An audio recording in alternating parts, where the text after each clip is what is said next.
Hello, I'm Mark, an MA Philosophy student at GCAS. My research interest is in the phenomenology of virtual worlds, and today I'll be talking about Chapter 4 of Caputo's The Spectres of God in light of Chapter 5 of Aarseth's Cybertext. There is a rather striking similarity between Schelling's views on the role of evil within God and Aarseth's views on the role of the implied video game antagonist, which I'll be briefly exploring in my presentation today and later on in a research paper. So I'll begin by discussing briefly Aarseth's perspective here. He's a contemporary media theorist, and he really begins his work with dividing up media into three ontologically distinct sorts of categories. First is the static text, which we're all rather familiar with. In a static text, one word follows another, and there's a single path to get through the text. A book is an example of this, generally at least. You read the first word, then the second word, then the third word, and so on, until you get to the end. Of course, this doesn't just have to be text. A song works the same way. First one note, then the second note, and so on.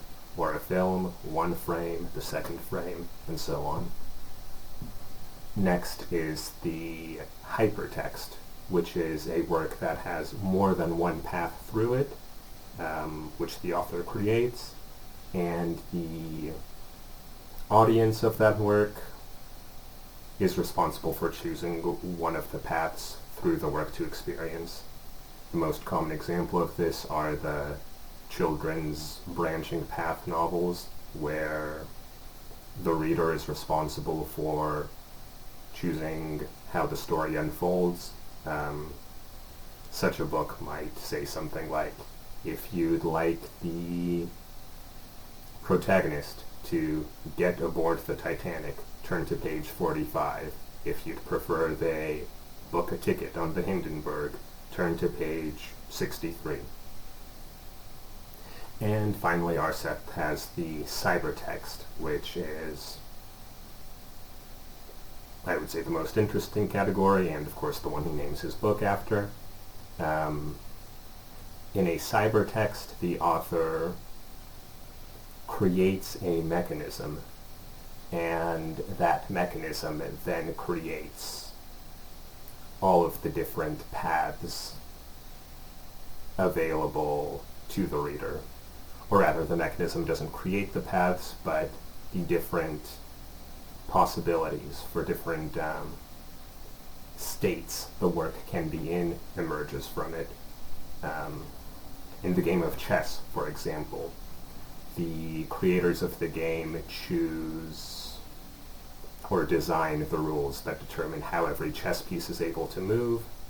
They design the rules that determine when the game of chess ends, and every single chess position in history has emerged from those rules. It is not something that those creators of the game of chess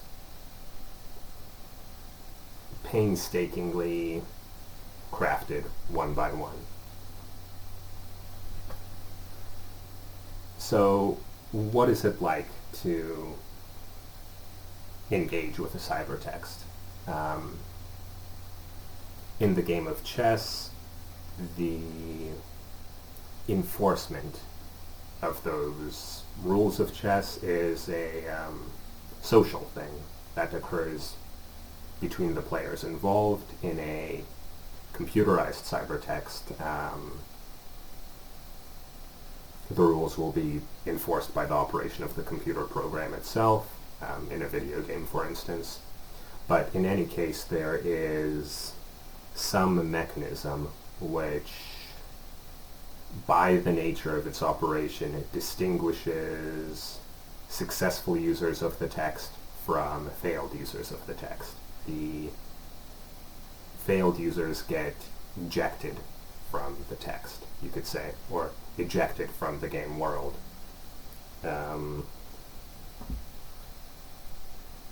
Now, this mechanism is something of an antagonist to the player, in that a player can't simply do whatever they would like to do in a cybertext. It's not an arena of pure imagination. It's not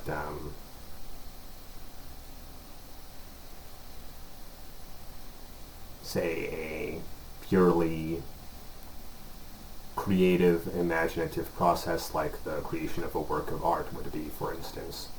Rather, it's a struggle in which the player engages with this mechanism that threatens to eject them from the cybertext, and through that the states of play emerge. The player's limb within the game world is what Aarseth refers to as the puppet. In the game of chess, the puppet is either the sum total of the white pieces or the black pieces. In a game like Super Mario, Mario is the player's puppet. And there's a contest between the player and this implied antagonist of the game over control of the puppet. The player is able to in some way manipulate the puppet. Different cybertexts, of course, do this drastically differently. And there is this implied antagonist. Aarseth uses the term intrigant, the conductor of intrigues, which also holds sway over the puppet. The puppet is a contested ground zero between these two forces. Now, how does this tie into this class in Schelling? So, for Schelling, the conflict between Christ and Satan, as it's depicted in the New Testament, is of vital importance. He doesn't read it literally, but he doesn't really have to, because for Schelling, myth grasps being at a lower level than reason has access to. In fact, that's where Schelling and Hegel differ. For Hegel, all of being is flooded with the light of the concept, and for Schelling, you have this dark, impermeable ground from which being takes shape.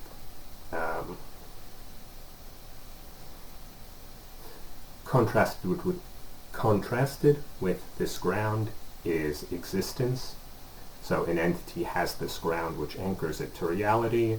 It also has existence, which is this counterforce that pushes off the ground and tries to be something, make something of itself. Even God isn't some static ego, some fixed, unmovable being, but rather is a process which is dancing atop this shifting ground.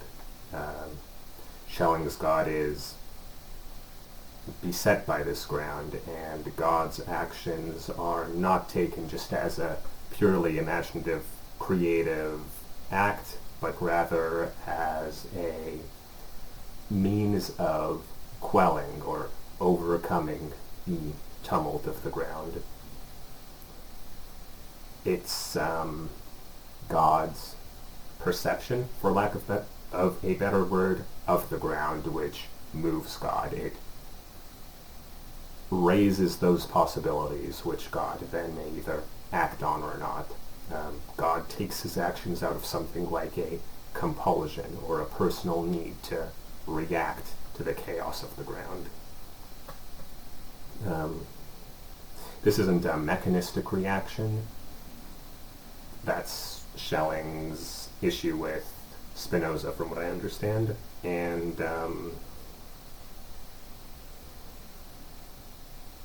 God is in some way above the ground, able to react to the ground, but not wholly determined by the ground.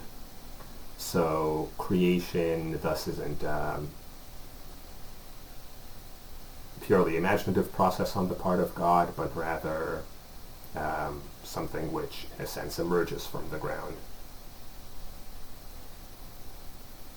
I think the connection between God as creative, fighting this tumultuous ground, and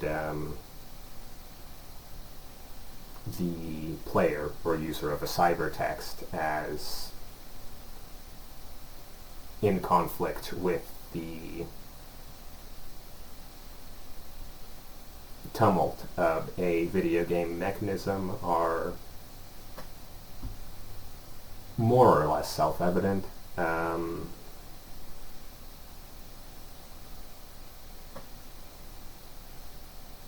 This is interesting in how there's a sense in which God transcends reality and the player transcends the game.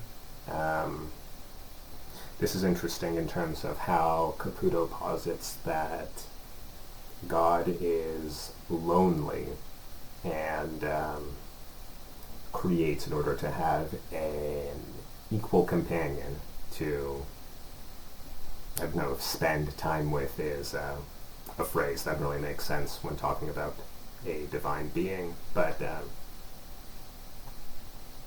hopefully that makes enough sense. And I suppose Aarseth here, in a roundabout way, raises this sort of theological question. What if it's not a lonely God creating a companion, but a bored God creating something to interact with? And if that something turns out to be a companion, well, great, but perhaps that is not the primary drive here. That's my presentation.